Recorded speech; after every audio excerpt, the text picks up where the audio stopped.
A pesar de lo mal que lo pasábamos materialmente, lo felices que éramos.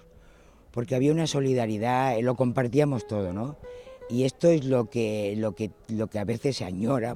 Després de la Guerra Civil, famílies d'arreu es van establir en barris de barraques a Barcelona buscant una segona oportunitat.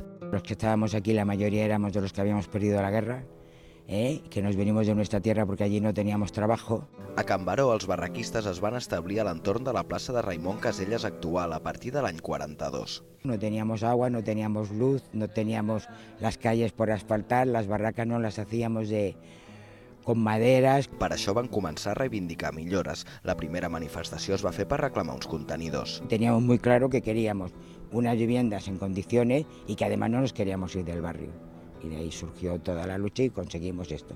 Això són els habitatges que es van construir per allotjar els barraquistes al 84. Si os fijáis, todas las entradas a las viviendas no están como una escalera convencional, sino que se entra directamente. I és que van voler mantenir l'essència de les barraques. Un altre aspecte que han mantingut és la figura del Crist que els van regalar des del Cotolengo del Pare Alegre perquè els protegís en aquells primers anys. Se le tiene mucho cariño, era el monumento que teníamos aquí.